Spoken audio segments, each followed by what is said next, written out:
Hello and welcome back to your own YouTube channel your own Pathshala Jyotishala. तो friends, कैसे हैं आप सभी? आशा करती हूँ आप सभी अच्छे ही होंगे और अपनी पढ़ाई जोर शोर से कर रहे होंगे। Can I ask you how is the josh? Definitely your reply should be the josh is quite high. Yes friends, today in this video I have brought to you the lesson of English literature of ICSE. Those people who are appearing or pursuing to give ICSE 2025 and they have their English literature lesson, that is English literature lesson. It is with the photographer. It is written by Stephen Leacock and I would be reading this lesson in my video so that it will be a brush up lesson for you and you don't have to go by your text. I will read the text for you. Okay, let's read it. I want my photograph taken. I said the photographer looked at me without enthusiasm. So the photographer was not much interested when the narrator said that he wanted a photographer taken of his. He was a drooping man in a grey suit with the dim eye of a natural scientist. He was a drooping man in a grey suit. So the appearance of the photographer is given that he was a drooping man and he was wearing a grey suit with the dim eye of natural scientist. But there is no need to describe him. Everybody knows what a photographer is like. So we all know what a photographer is like. So no need to describe. But the appearance given is that he is a drooping man with grey suit on and with the dim eye of his, or like a natural scientist. Sit there, he said, and wait. I waited an hour. So the photographer told the narrator to wait there, and for about an hour the narrator waited. I waited an hour. I read the Ladies' Companion for 1912, the Girls' Magazine for 1902, and the Infant's Journal for 1888. I began to see that I had done an unwarrantable thing in breaking in on the privacy of this man's scientific pursuits with a face like mine. After an hour, the photographer opened the inner door. Come in, he said severely. I went into the studio. Sit down, said the photographer. I sat down in a beam of sunlight, filtered through a sheet of factory cotton hung against a frosted skylight. So this is what, when the narrator was asked to wait, the narrator, there were magazines kept, so he read the Ladies' Companion, which for 1912, Girls' Magazine of 1902, and Infant's Journal of 1888. So that he was waiting there, and then after an hour the photographer opened the inner door. So he opened and come in. He said severely, I went into the studio. Sit down, said the photographer. So the narrator was allowed to sit down by the photographer. I sat down in a beam of sunlight, filtered through a sheet of factory cotton. So that is sunlight filtered through a sheet of factory cotton hung against a frosted skylight. That was, the material was factory cotton, the sheet, and it was hung against a frosted skylight. The photographer rolled a machine into the middle of the room and crawled into it from behind.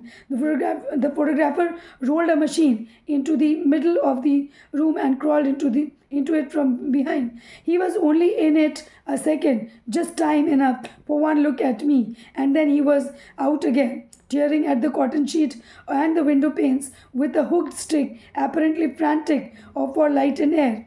So he was only in it for a second. Only in it a second, just time enough for one look at me, and then he was out again, tearing at the cotton sheet and the window panes with a hooked stick, apparently frantic for light and air. Then he crawled back into the machine again and drew a little black cloth over himself.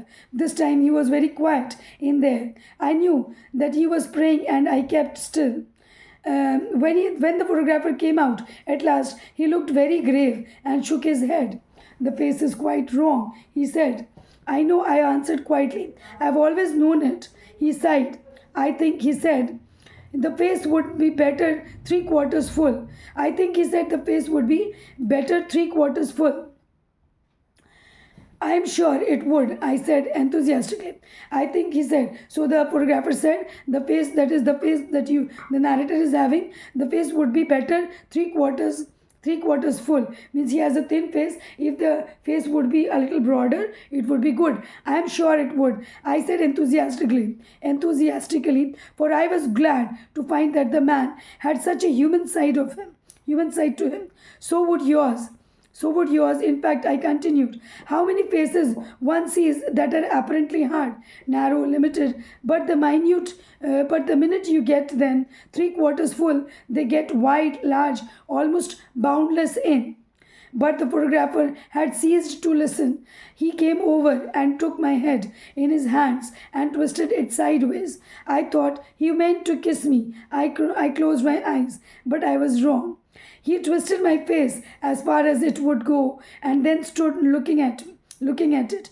He sighed again. He sighed again. I don't like the head, he said. Then he went back to the machine and took another look. Open the mouth a little, he said. I started to do so. Close it, he added quickly. Then he looked again. The ears are bad, he said. Droop them a little more. The ears are bad, he said. Droop them a little more. Thank you. Now the eyes, roll them in under the lids. Put the hands on the knees, please, and turn the face just a little upward. Yes, that's better. Now just expand the lungs. So, and hump the neck, that's it. And just contract the waist. Ha.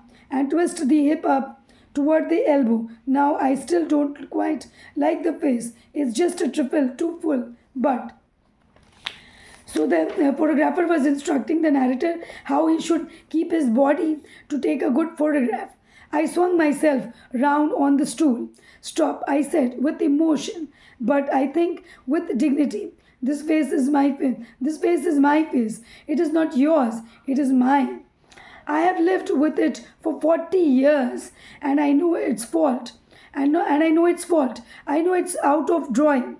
I know it wasn't made for me, but it's my face, the only one I have.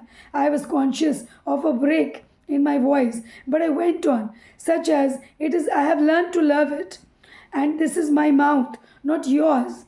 These ears are mine, and if your machine is too narrow, here I started to rise from the seat. That is snick. The snick. So this click taken. The photographer had pulled a string. The photograph taken. I could see the machine still staggering from the shock. I think, said the photographer, pursuing his lips in a pleased smile, that I caught the features just in a moment of animation. So I said bitingly, features, hey.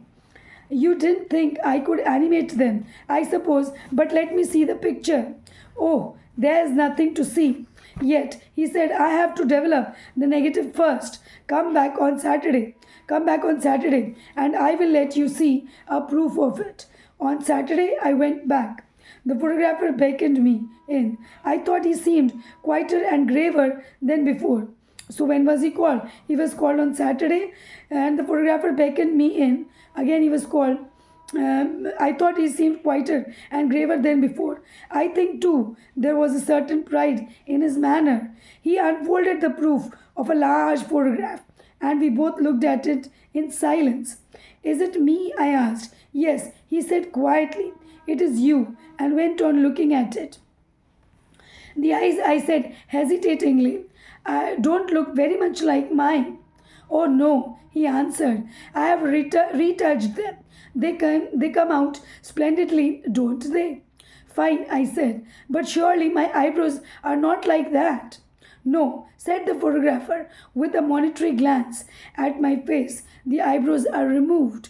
We have a process now, that is the Delphite, for putting in new ones. So this Delphite is a chemical with the help of which we have a process now. Sorry, the name of the process is Delphite, with the help of which they used to put new eyebrows. You will notice here where we have applied it to carry the hair away from the brow. I don't like the hair low on the skull. Oh, you don't know? Oh, you don't you? I said. No, he went on. I don't care for it. I like to get the hair clear back to the superficies and make out a new brow line. No, he went on, I don't care for it. I like to get the hair clear back to the superficies and make out a new brow line. What about the mouth? I said, with the bitterness that was lost on the photographer. Is that mine? It's adjusted a little, he said. Yours is too low. I found I couldn't use it. the years, though. I said, strike me as a good likeness. They are just like mine.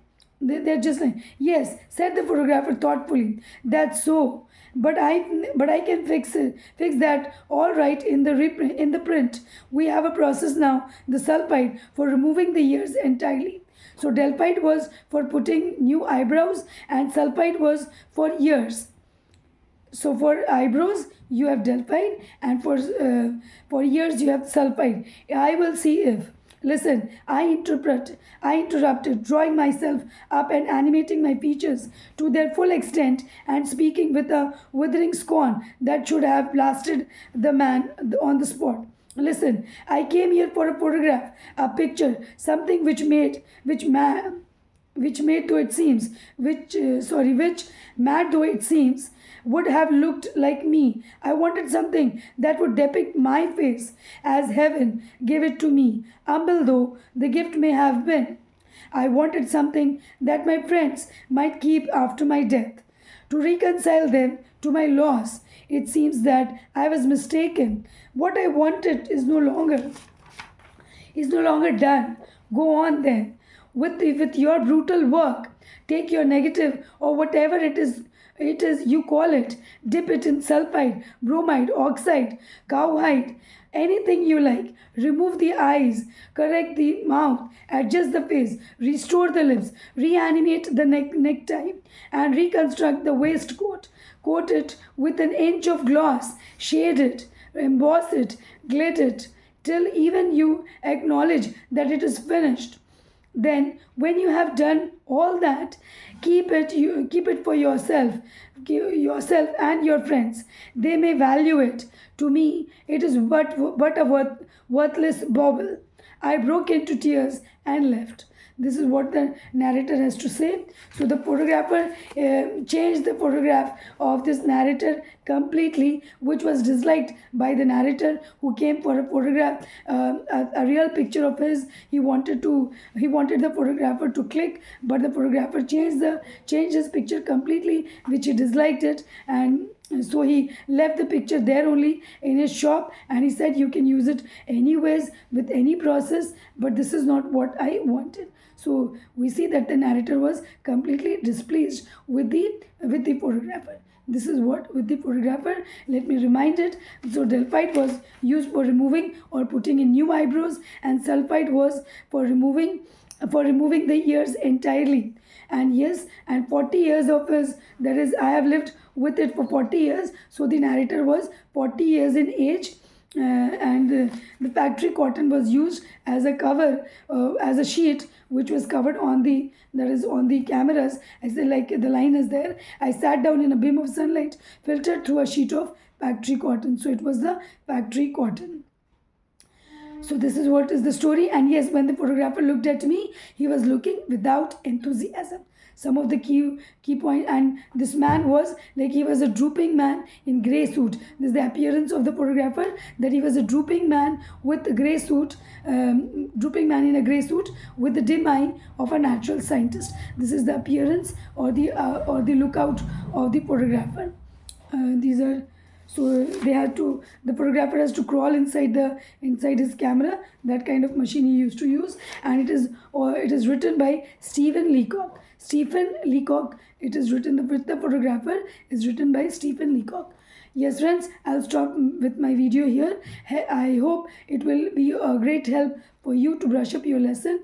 I hope to see you soon in the next video with another lesson or with some other content. Do let me know in the comment section as to what kind of videos you would like for me to upload it for you. And yes, if you have not subscribed to my channel until now, do subscribe to my channel, and also like and share with your friends. See you soon in the next video. Till then, bye bye.